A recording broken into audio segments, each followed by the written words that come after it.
अत्यधिक न्यायिक सक्रियता मार्फत प्रत्येक विषयमा हात हालेर त्यसरी न त गन्तव्यमा पुग्न सकिन्छ न त्यति ठुलो भारी बोक्ने सामर्थ्य यस्तो निकायमा हुन नै सक्छ। खेल खेल्ने जिम्मेवारी खेलाडीहरूको, तर रेफ्री स्वयंमा गोल गर्ने या खास पक्षलाई जिताउने इच्छा जागृत भयो भने त्यसले जोखिम निम्त्याउँछ। अझ सन्दर्भ नै नउठेका या बादी पक्षले मागदाबी नै नगरेका विषयमा पनि त्यस्ता विषयमा समेत फैसला दिँदा जटिलता मात्रै बढाउँछ। अहिले संवैधानिक नैतिकताको विषय पनि उठाइएको छ। मैले लोकतन्त्रका निम्ति सम्पूर्ण जीवन समर्पित गरेको छु। लोकतन्त्र मेरा निम्ति जीविका होइन, जीवन हो। हाम्रो चिन्ता राज्यका अङ्गहरूको निष्पक्षता, पवित्रता र स्वच्छतामाथि हो। खास प्रश्नमा दोहोरो मापदण्ड अपनाउन पुग्यो। खास फैसलाका बारेमा खास पक्षले हप्तौं अगाडि जानकारी पाउने अवस्था सिर्जना भयो र गरिएका निर्णयहरूको निष्पक्षतामाथि प्रश्न उठ्ने स्थिति बन्यो भने यस्ता संस्थाहरूप्रति जनताको विश्वास ह्रास हुने वा गुम्ने परिस्थिति सिर्जना हुन सक्छ, जुन बहुतै चिन्ताको विषय हो। र हामीले गरिरहेको चिन्ता पनि यही संस्थाहरूको विश्वसनीयतामाथि हो। राज्यका विभिन्न अङ्गहरू, निकायहरू, संस्थाहरूमाथि जनताको विश्वास उठ्यो भने त्यसले जनतामा नैराश्यता पैदा गर्दछ र त्यसका दुष्परिणामहरू भयावह हुन सक्दछ। अदालतको फैसलाका कारण म सरकारबाट बाहिरिनु पर्यो भनेर मैले यी प्रश्नहरू उठाएको होइन। सरकारबाट त म आजभन्दा 5 वर्ष अगाडि पनि यस्तै मध्यवर्गमा बाहिरिएको हो। त्यति बेला परिवेश भिन्न थियो। मैले त्यति बेला पनि भनेको थिएँ, कहिलेकाहीँ जनताको अपेक्षा र संसदीय अङ्कगणितका बीचमा विरोधाभास उत्पन्न हुन्छ। विरोधाभास त्यहाँ मात्रै उत्पन्न हुने रहन्छ। जनताको आकांक्षा र अरू विभिन्न प्रकारका आकांक्षाहरूका बीचमा पनि विरोधाभास पैदा हुने रहेछ।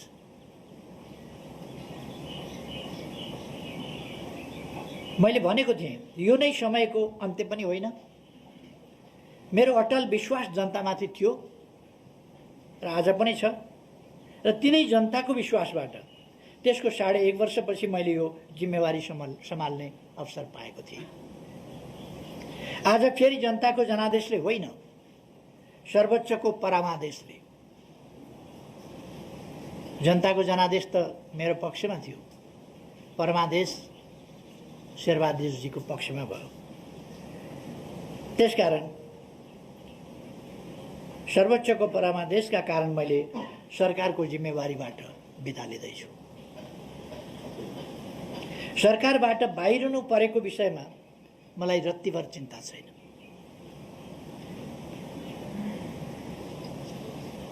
यसकारण पनि चिन्ता छैन कि मैले देश र जनताप्रति सम्पूर्ण निष्ठाका साथ र इमान्दारिताका साथ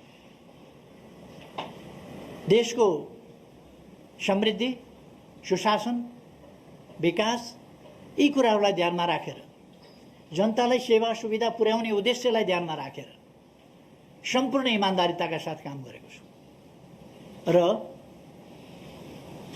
विकासका निम्ति नयाँ नयाँ भिजनहरू दिएर विकासको गतिलाई असाधारण ढङ्गले र अभूतपूर्व ढङ्गले अगाडि बढाएको छु। मेरो नेतृत्वमा देशले चौतर्फी ढङ्गले एउटा विकास, परिवर्तन र रूपान्तरण अनुभूत गरेको छ। जनताले राहत महसुस गरेका छन्। त्यसकारण मलाई आफ्नो कामप्रति खुसी छ, म ढुक्क छु र मलाई यसमा चिन्ता गर्नुपर्ने कुनै कारण छैन। चिन्ता त कुनै व्यक्तिसँग प्रतिशोध साध्न वा कुनै व्यक्तिका आकांक्षा परिपूर्ति गर्न मुलुकको लोकतान्त्रिक प्रणाली, संवैधानिक व्यवस्था र दलीय प्रणालीमाथि जस्तो खेलाची हुँदैछ त्यसप्रति हो।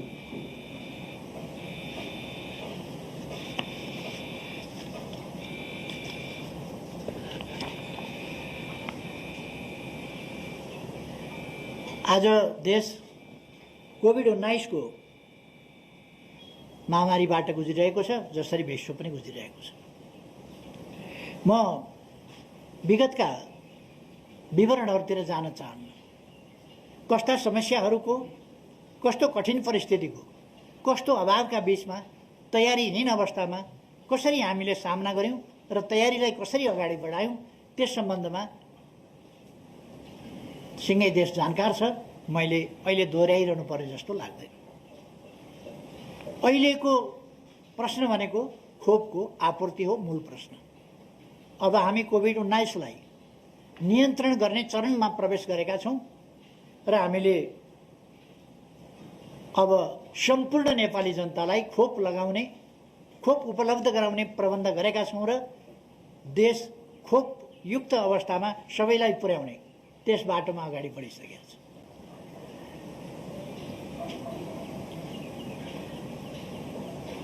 आदरणीय दिदीबहिनी दाजुभाइहरू, तपाईहरूको विश्वास प्राप्त गरेर सरकारको नेतृत्व गरेको झन्डै 3.5 वर्षको अवधि, अर्थात् 3 वर्ष 5 महिना लगभग पुरा भएको छ। यस अवधिमा संविधानको कार्यान्वयन, संघीय प्रणालीको संस्थागत विकास, मुलुकको सामाजिक आर्थिक रूपान्तरण तथा विकास, सामाजिक न्याय र सुरक्षा, राष्ट्रियताको रक्षा र सुशासनका क्षेत्रमा दूरगामी महत्त्वका कामहरू सम्पन्न गरिएका छन्। कतिपय महत्त्वपूर्ण कामहरू आरम्भ गरिएका छन्।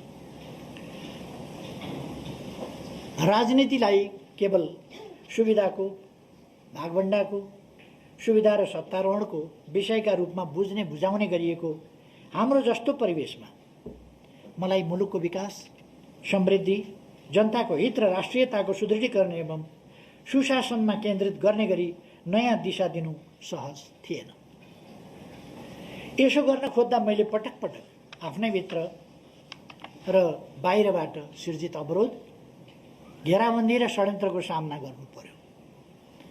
सरकारलाई काम गर्न नदिने, सरकारलाई असफल बनाउने, सरकारले गरेका कामहरू ओझेलमा पार्ने, उपलब्धिहरू ओझेलमा पार्ने, नकारात्मक ढङ्गले जुनसुकै कुरा पनि चित्रण गर्ने प्रवृत्तिहरूको शिकार हुनु पर्यो।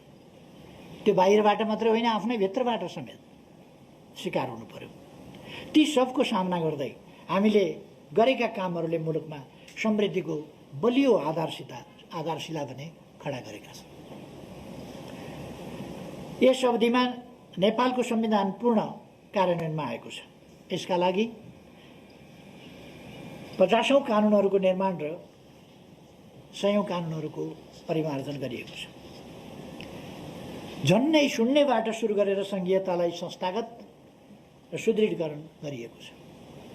आवश्यक कानुनहरूको निर्माण, कर्मचारीहरूको विन्यास, वित्तीय हस्तान्तरण, भौतिक पूर्वाधारहरूको निर्माण र अन्य आधारहरू तयार गरेर तीनै तहका 761वटै सरकारहरूलाई पूर्ण रूपमा सक्रिय र कामकाजी बनाइएको छ। संविधान जारी भएको छोटो अवधिमै संघीयताको सफल कार्यान्वयनमा नेपाल अग्रस्थानमा स्थापित भएको छ। पृथकतावादी अभियान चलाइरहेको समूह उक्त बाटो छोडेर राष्ट्रिय अखण्डताको पक्षमा उभिन आइपुगेको छ। हिंसाको बाटो हिँडिरहेका समूह हिंसा परित्याग गर्दै आफ्ना सबै राजनीतिक गतिविधिहरू शान्तिपूर्ण ढङ्गले सञ्चालन गर्न सहमत भएका छन् र शान्तिपूर्ण राष्ट्रिय राजनीतिको मूलधारमा समावेश भएको छ। संविधानको स्वीकार्यता, सर्वस्वीकार्यता स्थापित भएको छ। मुलुकलाई हिंसात्मक द्वन्द्वबाट मुक्त गरिएको छ र पृथकतावादलाई अन्त्य गर्दै राष्ट्रिय अखण्डतालाई सुदृढ गरिएको छ। संविधानसँग असहमत सबै समूह संविधानको पक्षमा उभिन आइपुगेका छन्। अर्थात् यसबीचमा राष्ट्रका प्रमुख राजनैतिक समस्याहरू, वास्तविक समस्याहरू समाधान गरिएको छ। मैले माथि नै भने पृथकतावाद सम्बन्धी, हिंसा सम्बन्धी, संविधानको सर्वस्वीकार्यता सम्बन्धी जुन राजनीतिक समस्याहरू थिए, ती समस्याहरू समाधान गरिएको छ। नेपाल अल्पविकसितबाट विकासशील देशमा स्तरोन्नतिका लागि सिफारिस भएको छ।